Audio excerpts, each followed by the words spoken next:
para que ele possa receber as arrecadações que lhe são peculiares e prestar os recibos. A relação...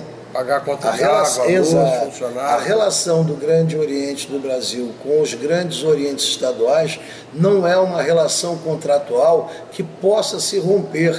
Ela é uma tratativa, ela é uma relação institucional, de permissibilidade de funcionamento, e isso não se rompe, porque se eu lhe dou a permissão de funcionar, só quem pode pegar e tirar essa permissão é aquele que tem a capacidade de conceder. Você não pode simplesmente, você me deu a concessão, eu vou funcionar, mas não quero mais funcionar com você, vou embora para casa. Não é assim. Já temos inclusive uma jurisprudência falando claramente nesse sentido, datada de 1972, da cisânia de 72, onde o Tribunal de Justiça de São Paulo reconhece e afirma que a relação do Grande Oriente do Brasil com o Oriente Estadual não é uma relação contratual, é uma relação institucional. Sendo assim, não pode ser revogada por interesse de qualquer uma das partes. Mas se a loja do GOSP, ele pega as lojas deles, o Grande Oriente fica... Então você primeiro me diz quais são as lojas do GOSP. O GOSP não tem loja nenhuma. Não existe loja do GOSP, existe loja do GOB. Todas as lojas fundadas em nosso território nacional, elas são admitidas através de uma carta constitutiva que autoriza o seu funcionamento. E essa carta é expedida pelo Grande Oriente do Brasil. Eu tenho a da minha loja, a carta da minha loja Lácula Romana é expedida pelo GOB. A loja Lácula Romana, federada ao Grande Oriente do Brasil, jurisdicionada ao Grande Oriente de São Paulo. Grande Oriente de São Paulo é um braço administrativo do Grande Oriente do Brasil. Quer dizer, nada mais. Se o GOSP sair fora e 5 obreiros resolveram vir embora aqui e ficou uma pessoa lá na loja, esses 5 obreiros precisam de uma outra carta patente, porque essa carta patente é do Grande Oriente do Brasil, é isso? Não, sinto me. O GOSP não sai fora. Se as pessoas que estão insatisfeitas, né, porque nós estamos querendo que a legislação seja cumprida em sua íntegra, não mais quiserem fazer parte do corpo de obreiros do Grande Oriente do Brasil, elas têm 2 opções.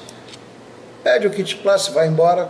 Isso é uma forma educada e de caráter daquele que pode fazer isso. Infelizmente, alguns já não podem mais fazer, porque estando respondendo a processo no Grande Oriente do Brasil, não há condição de se querer o kit place. Nós tivemos até uma situação muito peculiar de um irmão que fez uma gravação e que disse que sabia que estava com a cabeça prêmio, mas que podia suspender, podia dar o kit place, podia fazer, mas isso não vai ser feito, porque o irmão está respondendo a 9 processos e eu não posso simplesmente suspender o irmão. A justiça tem que observar aquilo que lhe é peculiar.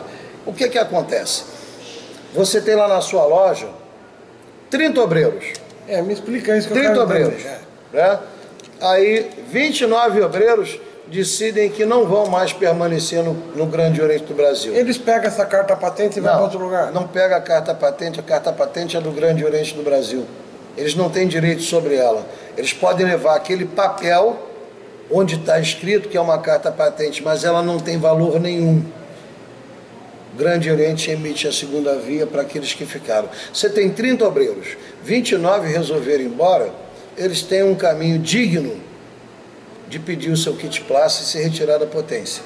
Ou então, eles vão embora e dizem assim: estamos abandonando o Grande Oriente do Brasil, nós vamos fundar uma nova potência, nós vamos fazer e acontecer, e eles vão ser desligados do quadro de obreiros do Grande Oriente do Brasil, porque isso é a medida que cabe, e serem inseridos no livro negro. Meu Deus do céu. Não vão embora de forma completamente irregular, tentar uma aventura e depois volta para cá dizendo assim: não deu certo. Quem quiser acompanhar, e eu peço isso, meus irmãos, pelo amor de Deus, Grande Oriente do Brasil não é um sistema prisional. Aqueles que aqui estão porque querem.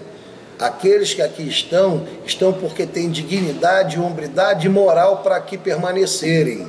Aqueles que não quiserem mais estar dentro do quadro do Grande Oriente do Brasil, respeitado todos os seus motivos e interesses, aqueles que têm condição, façam um pedido de kit passe nas suas lojas, ele será concedido sem problema nenhum.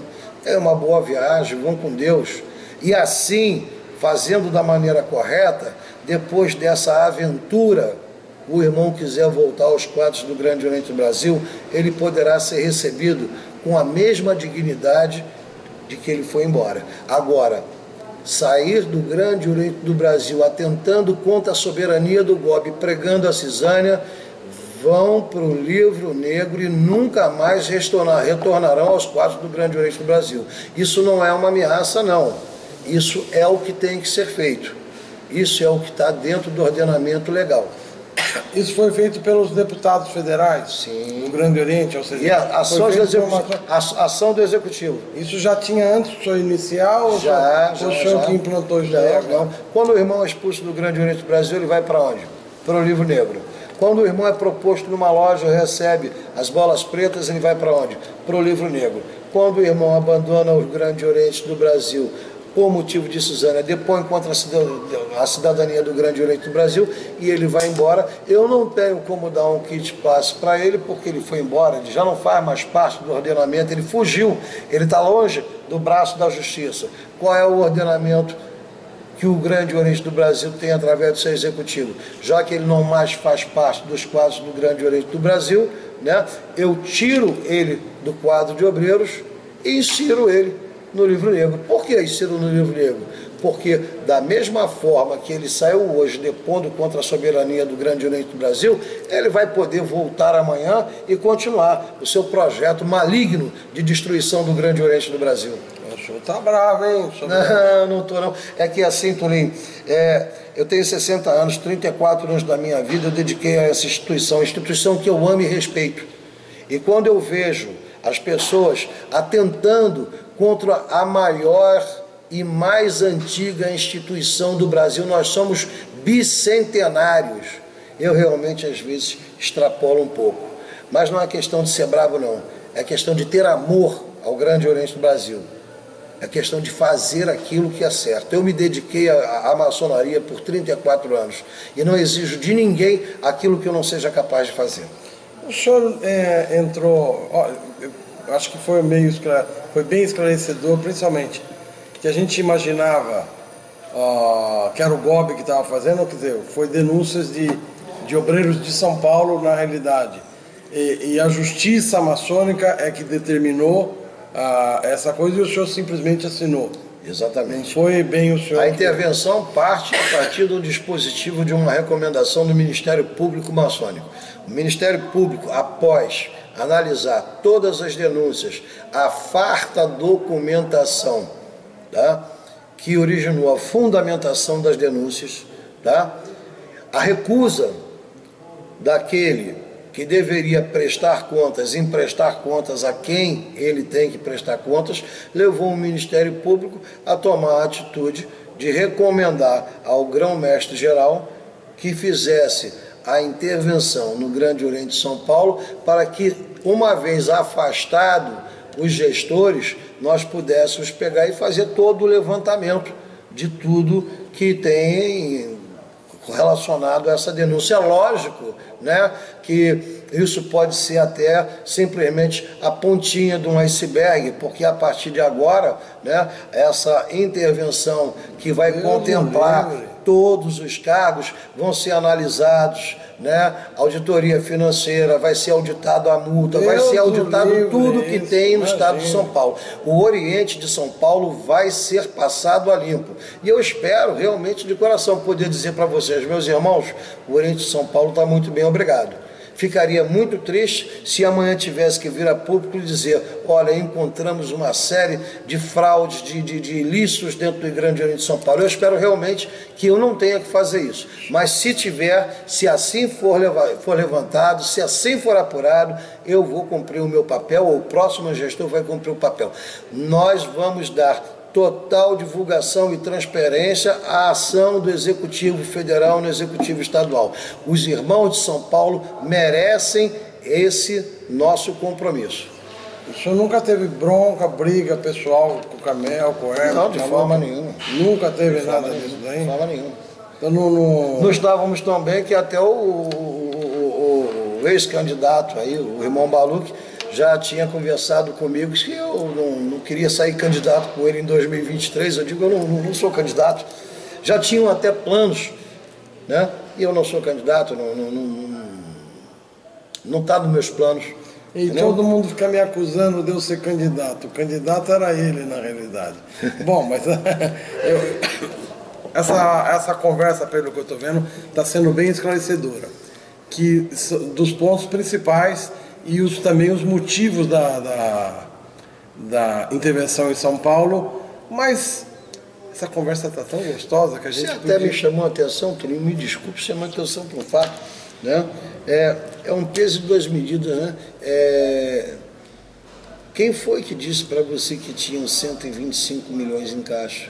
Foi o irmão que falou, eu quero saber a verdade, porque um dos coordenadores lá do Tabuão falou para o Chico, falou lá em loja, que eles estavam, o Grande Oriente do Brasil estava querendo roubar, pôr a mão na grana de São Paulo e que existia em caixa 125 milhões. Ele falou, eu acredito em você, Tulinho, existe esse dinheiro.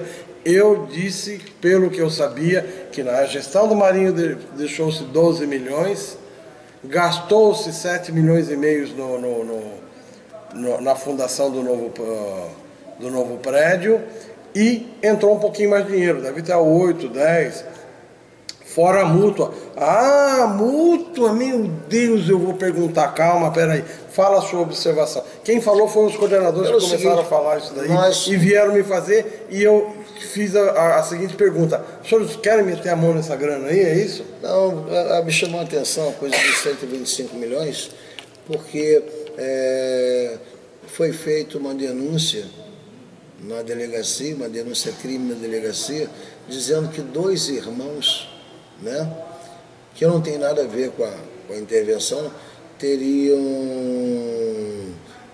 mexido ou teriam tentado mexer, né, nas contas bancárias do GOSP, e que lá teria 20 milhões e 800 mil reais. Aí eu comecei a calcular, né, aliás, 22 milhões, eu comecei a calcular de 22 milhões e 800 que eles dizem que tem através da denúncia crime que botaram na delegacia, aliás, falsa denunciação de crime, né? E para 125 milhões é realmente uma coisa muito diferente, né? Tem uma lacuna enorme disso aí. A questão do dinheiro de São Paulo... Então até um erro aqui que eu estou escutando, vamos corrigir já, porque eu estava achando que tinha 8 milhões, então tem 20 milhões de... Mas será que não é dinheiro da multa junto? Não. São contas separadas. Veja bem, o que existe foi uma falsa denunciação de crime, dizendo que 2 irmãos tentaram ou tentariam se apropriar de 22 milhões e 800 mil reais, que eles dizem ter no banco. Nós ainda não temos a realidade daquilo que está no banco. As contas estão bloqueadas, ninguém pode sacar nada das contas.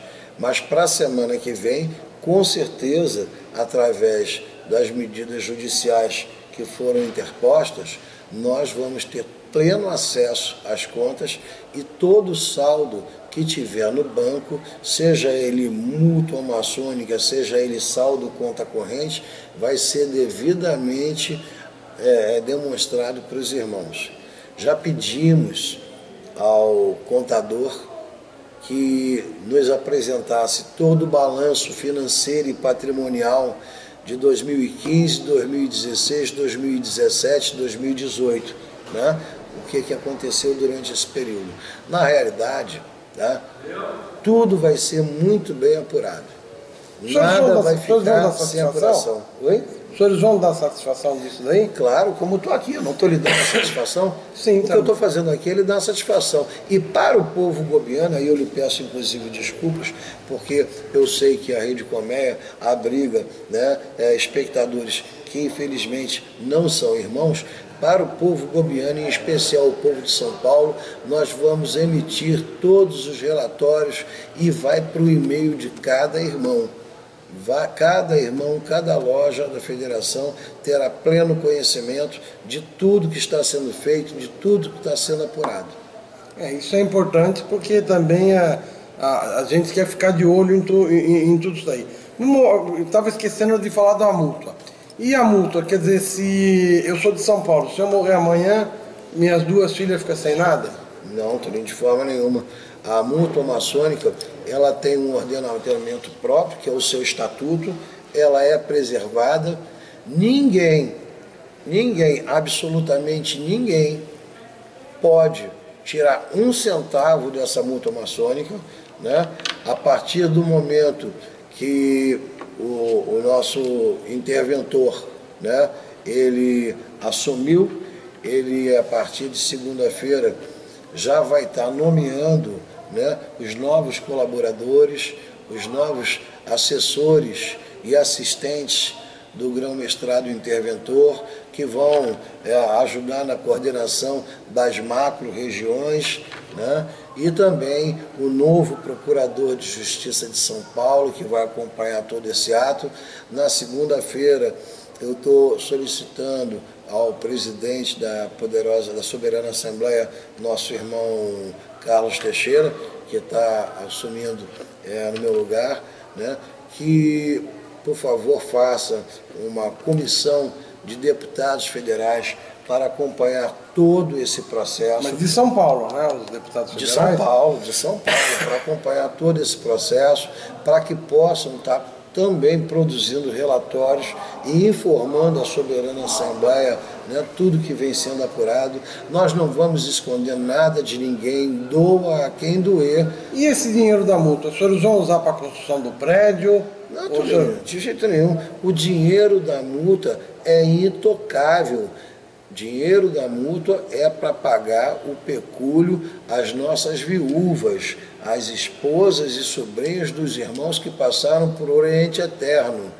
Qualquer um que imaginar, que pensar, meter a mão naquele dinheiro, está cometendo um crime abominável. Mas eu escutei falar que poderia se pegar esse dinheiro emprestado da multa e a multa receberia aluguéis do prédio lá.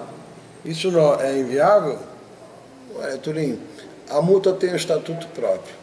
Se houver essa disciplina dentro do estatuto da multa, ela é regida a partir de quê? Do seu estatuto. Se houver essa abertura dentro do estatuto da multa, né, poderá ser feito. Se não houver, não poderá ser feito. Não vai ser nenhuma assembleia, tá, que vai determinar se pode ou não. A multa tem um estatuto próprio e ele não pode, ele não permite que o dinheiro da multa seja usado a não ser para o pagamento do pecúlio às viúvas dos nossos irmãos. Então quer dizer que os obreiros é bom começar a ler esse estatuto da multa, porque senão pode acontecer alguma coisa. É bom que nossos obreiros comecem a ler não só o estatuto da multa, mas que leiam a Constituição do Grande Oriente do Brasil, leiam a Constituição do Grande Oriente de São Paulo, em especial no seu parágrafo 2º, 3º, 5º, 29º, 50, 51, 52, 55. Olhem, vejam lá, né, o artigo 6º, tá? O parágrafo 6º do artigo 60 da multa maçônica. Vamos nos inteirar sobre a legislação. Que eu nem sei o que o senhor está falando. Tulinho, vamos pegar. É simples, olha. www.gosp.org.br, tá? Vai no site do GOSP, né? Se você não tem a Constituição do GOSP, baixa a Constituição do GOSP. Entra lá, www.gob.org.br. Tem lá também a Constituição do Grande Oriente do Brasil. Se você não tem, baixa e pega o artigo 3º e olha o que diz esses artigos que eu estou enumerando. Eles dizem a mesma coisa. Tá? O Grande Oriente do Brasil, ele é constituído da união indissolúvel dos orientes estaduais e do Distrito Federal e das lojas, que são o organismo funcional do Grande Oriente do Brasil. O que está escrito ali está escrito de São Paulo. O Grande Oriente de São Paulo, né, ele é um organismo constituído a partir da concessão do Grande Oriente do Brasil, sendo indissolúvel, sendo inseparável do corpo federativo. Está escrito lá, não adianta inventar, é a lei, é a Constituição que foi aprovada por essa digna Assembleia Estadual de Deputados e que hoje, já disse e volto a dizer, vejo com muita tristeza o seu presidente, um advogado, um homem preparado, rasgar, cometendo a maior falta de respeito com os deputados estaduais de São Paulo. Mas ele fala de forma chique, o Hermes, até bonito, e eu até entendo, às vezes, que dá a impressão que tudo isso não vale nada. Se isso nada vale, não tem mais o que a gente fazer aqui. Sim, as manobras do direito, né, as maracutaias do direito, não é bem assim não. Não é bem assim não, Toninho, não é bem assim não, meus irmãos. A lei é lei, não existe isso. Ninguém se sobrepõe à lei. E aonde que é essa disputa aqui? Quem é o fórum de discussão? Bom, a disputa tem duas etapas, né? São Paulo. O Fórum Maçônico. Fórum Maçônico. Tá? E depois as câmaras cíveis. Os fóruns cíveis. E aqui em São Paulo? O que está aqui em São Paulo, ou em Brasília, dependendo, né? O que está em jogo hoje, o que está em disputa hoje, na realidade, é a vaidade e o desejo de fazer maçonaria ao arrepio da lei. É isso que está em jogo hoje. As pessoas que estão na direção do Grande Oriente do Brasil, do Grande Oriente de São Paulo, querem dirigir o Grande Oriente de São Paulo segundo a sua vontade, segundo as suas necessidades. As pessoas que deveriam ali estar, deveriam ter o compromisso, né, de dirigir o Grande Oriente de São Paulo de acordo com as normas constitutivas e legais. Esse é o papel de qualquer dirigente de qualquer instituição maçônica. Mas eu ainda continuo achando que é todo esse imbróglio tão grande por uma coisa tão pequena. Bastava apresentar os documentos. Exatamente. E encerrar também isso. Mas se você não tem o que apresentar, aí como é que você vai fazer? Será que não vai ter? Os obreiros não Se tivesse, por que não apresentou, meu Deus do céu? É afronta? Não, o Camel não é uma pessoa... Eu conheço, é boa pessoa, não. Agora, por que não mostrou também? E eu me lembro ele falando para mim. Eu já mandei para lá, eles não... Toninho, olhar lá. Né? Nós fizemos o possível e o impossível para não chegar nesse ponto. Eu me comuniquei... Só se reuniram, pelo menos? Me comuniquei com o grão-mestre Camel, tive presencialmente com o grão-mestre Camel, nomeamos um interlocutor para estar aqui, o grão-mestre Camel. Em todas as conversas, o grão-mestre dizia: não, mas não era a minha intenção, eu não queria ter feito aquilo, como é que eu vou fazer? Olha, você fez o ato, você revoga o ato. É simples. Quem determina, baixa a determinação. Era só ele revogar o ato. Ele não revogou o ato. Ele continuou nessa celeuma, e empurrando com a barriga. Chamei o grão-mestre Camel a Brasília. Estivemos sentados em Brasília por várias horas. Ficou ali disciplinado em Brasília que nós íamos fazer um TAC, um termo de ajuste e compromisso, para que ele pudesse revogar o ato e não se sentisse tão mal. Privilegiávamos a administração dele e nos colocávamos como parceiros nessa busca investigatória de tudo que estaria errado, para que a gente pudesse começar a passar São Paulo. Por que o senhor só está falando isso agora? Que fez não, mas eu já falei lá atrás, Toninho. Eu já falei. Você pega as gravações que eu fiz, tá explícito isso nas gravações. Eu soltei agora dois vídeos explicando. O senhor fez um TAC? O que é TAC?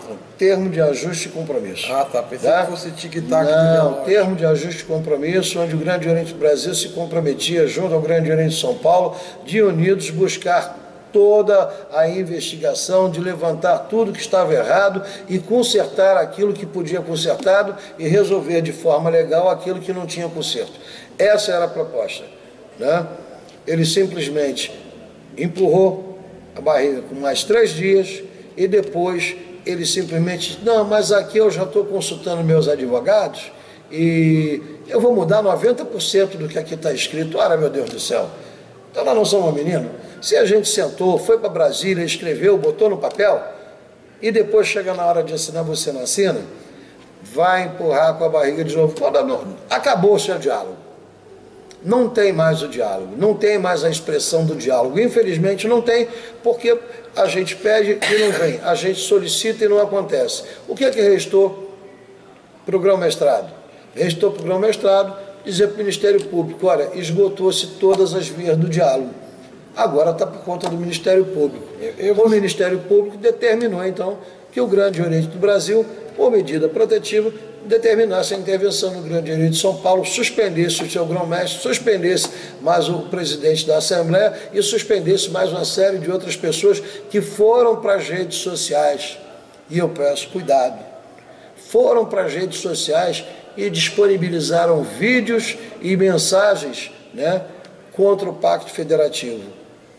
Você pode pensar o que você quiser, você pode achar o que você quiser, mas você não tem o direito de incitar a Federação Gobiana ao fim do Pacto Federativo. Isso é crime punível por expulsão. E todo aquele que for pego, que for denunciado através de documento comprobatório, que fez qualquer tipo de postagem contra o Pacto Federativo, contra a soberania do Grande Oriente do Brasil, será devidamente processado, julgado e, se for o caso, expulso do quadro do Grande Oriente do Brasil.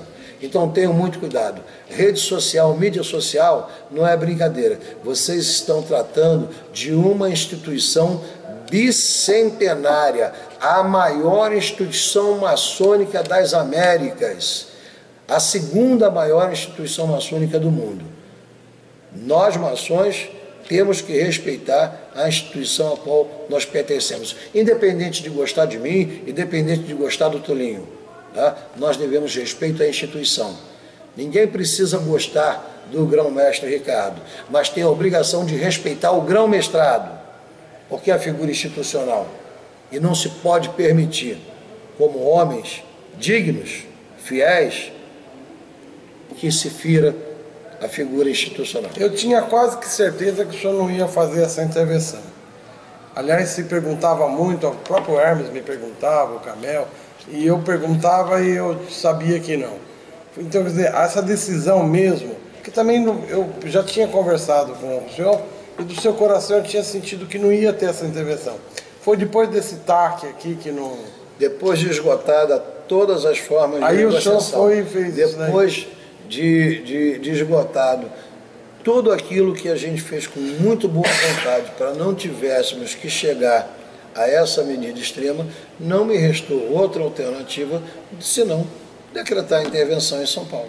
Eu mesmo quero que todos vocês saibam, eu fiquei sabendo quando das pessoas que foi suspensa me mandou o boletim. Eu li, eu não acreditei muito. Assim como não acreditei quando o próprio Camel me disse que tomou aquela atitude de querer fazer aquela votação de desfederalização. Eu pensei que eu tinha entendido errado quando começou a chover ligações telefônicas, e aí eu falei, não, eu entendi então aquilo que ele falou mesmo. Eu não sabia realmente da intervenção, achei que não ia acontecer, não pensei que o senhor ia ser firme como foi. Além dessa intervenção, o senhor está passando também por Ceará. Minas o senhor não pegou, isso daí foi mais o Marcos, né? Sim. O senhor está passando por Pernambuco e Ceará? Sim, sim. Robertinho, gente tão boa, por que está com esse problema aí? O grão-mestre Roberto chegou a denúncia ao Ministério Público Maçônico Federal que ele teria quebrado o interstício sem a autorização do grão-mestrado. A quebra de interstício para elevação de graus é prerrogativa exclusiva do soberano grão-mestre. E realmente, na realidade, o que ficou comprovado até aqui é que realmente houve a quebra de interstício e uma jogada de ata, eleva, exalta e depois a gente noticia, publica, só que em dado momento o tiro saiu pela culatra, a coisa vazou, né? É assim, quando você tenta criar um corpo para tentar driblar a legislação, em algum momento, alguma contemplação não vai ser preenchida e alguém vai berrar. Não existe crime perfeito. Não existe crime perfeito. E foi o que aconteceu. A denúncia veio, foi apurada. Vamos começar a fazer direitinho. A gente não quer sofrer, não quer uma coisa dessa. Mas eu estava aqui conversando, nós estamos aqui em Ribeirão Preto, viemos ver um congresso dos Demolei, e está aqui um dos candidatos a grão-mestre lá do Ceará. E ele estava falando que também teve algum problema financeiro lá. Sim, a situação do Ceará. O Ceará é o Oriente que tem a maior per capita para o obreiro. O Ceará é um Oriente que, quando a família Araújo assumiu, tinha 37 lojas. Hoje ela tem 14. O Ceará é um Oriente que tem uma arrecadação média anual, hoje, de R$180 mil. Mas a administração Roberto Araújo já comprometeu todo o orçamento do ano que vem e tem empréstimo no banco na soma de R$200 mil. Então, como é que eu vou administrar o ano que vem? Ele não pode emprestar dinheiro conforme ele quer? Não é problema dele?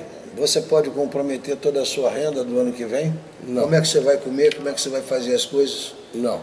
Não pode. A questão aí não é poder, a questão aí é administrar com parcimônia. Entendeu? Todo empréstimo tem que ser aprovado pela Assembleia Estadual. Os empréstimos, pelo que nós vimos, são empréstimos online. Ele faz os boletos, gera os boletos do que você vai pagar o ano todinho, bota no banco e depois vai fazendo online antecipação de receita baseado naqueles boletos que você vai pagar. Isso não existe, entendeu? Isso não existe. E aí nós decretamos a intervenção, fomos lá, tivemos lá uma série de problemas, o imóvel onde o Oriente do Ceará está funcionando, ele pertence a uma loja maçônica. Essa loja maçônica tinha feito um comodato de não sei quantos anos, né? Ele se recusou ele se recusou quando a intervenção chegou lá, ele não estava lá, não tinha lá ninguém, chamou-se um chaveiro, abriu-se o prédio, né? Quando entrou-se no prédio, viu que lá no prédio não tinha mais nada, ele levou os computadores, levou toda a documentação do Grande Oriente que estava lá, e depois ele entrou com uma reintegração de posse, medida que foi dada liminarmente pela juíza, né, de forma completamente errada, né? O Fórum do Grande Oriente do Brasil não é Ceará, o Fórum do Grande Oriente do Brasil é em Brasília. Ela já deveria, já de início, ter declinado a incompetência dela, né? Porque o fórum era legítimo, e aí as coisas vão se arrastando na justiça, vão acontecendo, mas a questão do Ceará é uma questão já hoje pacificada. O povo do Ceará, os irmãos do Ceará viram a verdade, conhecem a verdade, e depois o Roberto tentou outras artimanhas, tentou tomar o prédio da loja, botou a loja fechada, a loja já não podia, a loja e os irmãos não podiam entrar naquilo que era propriedade deles. Ele fez uma reunião com uma assembleia, né? E fez uma ata e foi para o cartório, registrou e vedou o acesso dos irmãos a essa loja, né? E mais uma série de outras coisas, um monte de outras ações. É assim, Está tendo eleição lá agora? Não, vai ter eleição no Ceará, aliás, isso é um posicionamento que nós tomamos. Todos os orientes que estavam sob intervenção, no caso Ceará, Pernambuco e Minas Gerais, né? Nós privilegiamos que as eleições ocorressem, até mesmo porque as eleições vão ocorrer e o grão-mestre só vai tomar posse em junho no ano que vem. A gente espera que esse prazo seja o prazo suficiente para que estejam resolvidas todas essas demandas. Então, nós, com a aquiescência do Tribunal Eleitoral, num grande entendimento, né, disciplinou-se que poderia-se fazer eleições nesses orientes, mas que essas eleições, registro, tudo que demanda da eleição, correria através de Brasília, não ficaria nos orientes estaduais. Minas, Ceará e Pernambuco. Pernambuco, vamos falar, o senhor está enfrentando Pernambuco também. Não estou enfrentando ninguém, estou cumprindo o que determina o meu cargo. Não, enfrentando é passando pela situação de Pernambuco. Pernambuco. Me expressei errado. Pernambuco chegou a denúncia no Grande Oriente do Brasil, né, de questões administrativas em Pernambuco, de penhora do imóvel, sede do GOSP, lá, do GOP, né, em Pernambuco, e mais uma série de outras denúncias, sem contar uma série de processos que o grão-mestre de Pernambuco, Dauri, tinha transitando dentro do tribunal, e a questões de prestação de contas que não eram aprovadas, de bloqueio da justiça nas contas do Grande Oriente do Pernambuco, e não restou, né, outra alternativa para o Grande Oriente do Brasil, recomendado pelo Ministério Público, pelo Tribunal Maçônico, que se procedesse à intervenção no Estado de Pernambuco. Medida protetiva que visava garantir, né, os funcionários, garantir as lojas, garantir o erário que existia de saldo naquele Oriente. Bom, fomos lá, fomos mal recebidos, não nos permitiram a entrada, chama a polícia, faz um mise-en-scène tremendo, né, e tivemos que entrar com pedido de reintegração, de emissão de posse do imóvel, né, e essa coisa está se arrastando, já tem uma liminar, já que tem o voto de 2 desembargadores a favor do Grande Oriente do Brasil, só falta um se pronunciar, né? E assim que se pronunciar, nós vamos pegar e assumir novamente a sede do Grande Oriente de Pernambuco. Tivemos que tomar algumas ações que foram protetivas. O grão-mestre ficou afastado, ele não foi suspenso. O grão-mestre do Grande Oriente de Pernambuco, ele foi afastado. Aí, de repente, o grão-mestre adjunto surge como uma fênix, renascendo das cinzas, e resolve decretar a independência de Pernambuco.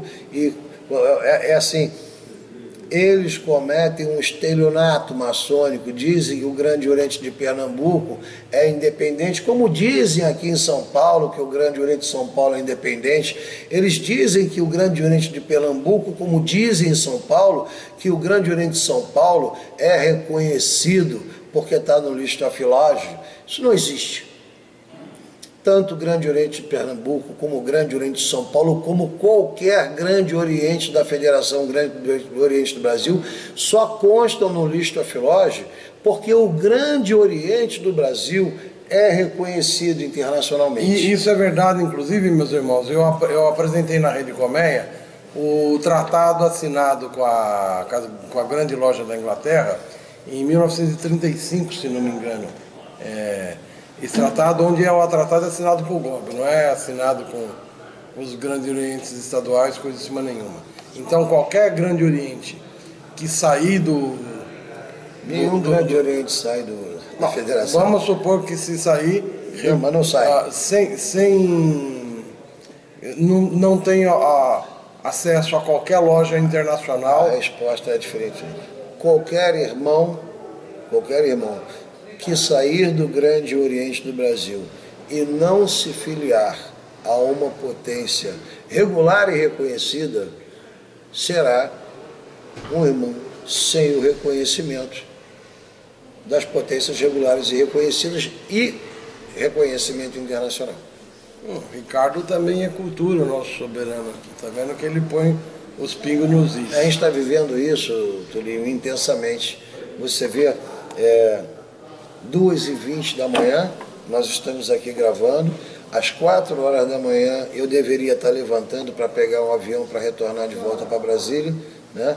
Mas o papo está tão gostoso que eu já não tenho nem mais sono. Ah, então já que está gostoso assim, então vamos aproveitar e falar de Minas Gerais, Rio Grande do Sul, porque me parece que está todo mundo indo embora, é verdade isso daí? Não, que juntou São Paulo, Rio Grande do Sul, Minas Gerais, Ceará. Eu vejo isso inclusive é uma informação que foi clara e evidentemente desmentida hoje pelos grão-mestres, porque andou circulando no Jornal de Brasília e em alguns outros jornais, matéria paga, né, que o Grande Oriente de Minas Gerais estaria apoiando o Grande Oriente de São Paulo, que o Grande Oriente do Rio Grande do Sul estaria apoiando o Grande Oriente de São Paulo, né? E hoje, aqui em Ribeirão Preto, ontem, para uma plateia de mais de 40 irmãos veneráveis de loja, esses grão-mestres foram claros quando disseram: tudo que foi colocado no jornal é matéria paga, nós não temos nada a ver com a situação de São Paulo, não acompanhamos a situação de São Paulo e somos contrários a qualquer iniciativa contrária ao Pacto Federativo. Isso é verdade, eu sou testemunha.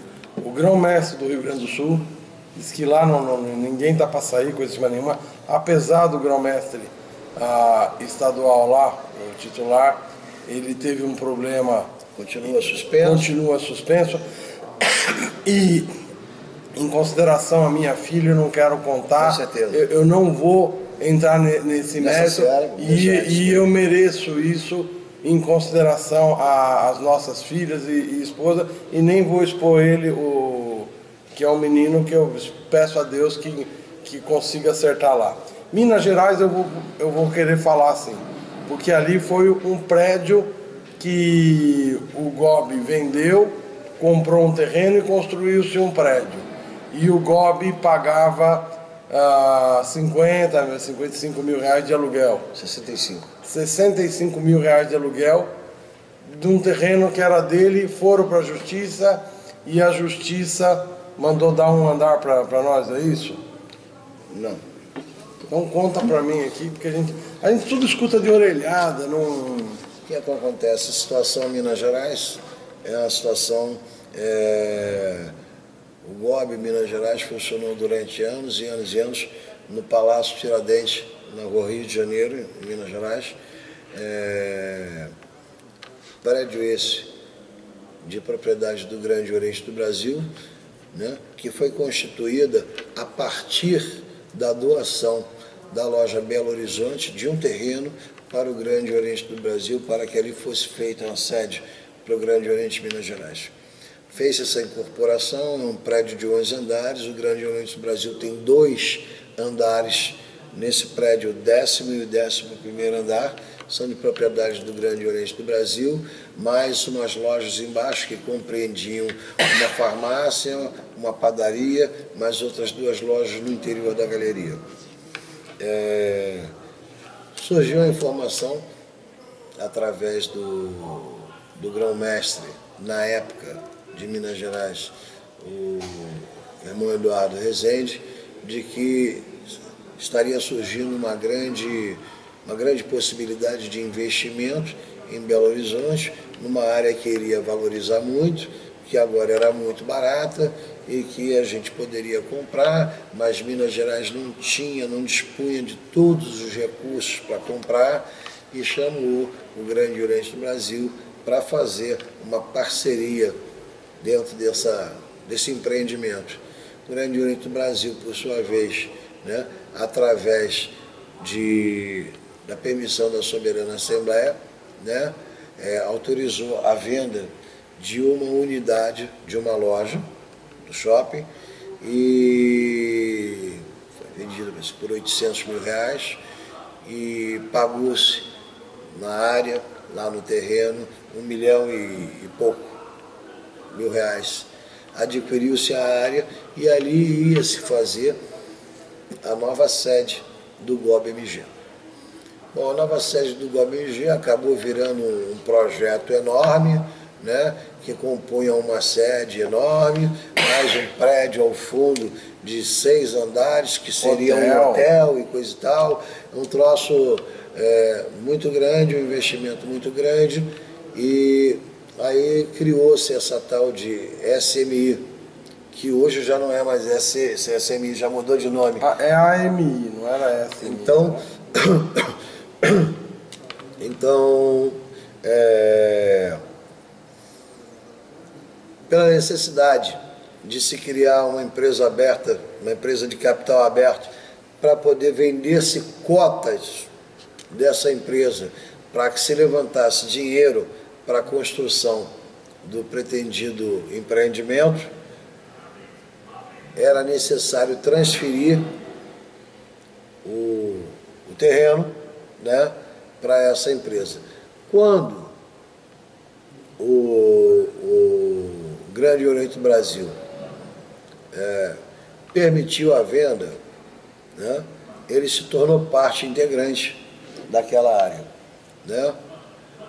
E dentro desse contexto, né, ficou determinado na escritura, né, de que o terreno era inalienável, que o terreno não podia ser vendido, cedido, em parte ou em todo, ou seja, tinha uma série de cláusulas restritivas onde privilegiava que o terreno não poderia de forma nenhuma sair da propriedade do Grande Oriente do Brasil, Minas Gerais, e se o Grande Oriente do Brasil e Minas Gerais viesse por alguma forma vir a ser extinto, a propriedade retornaria ao Grande Oriente do Brasil. Solicitar a soberana Assembleia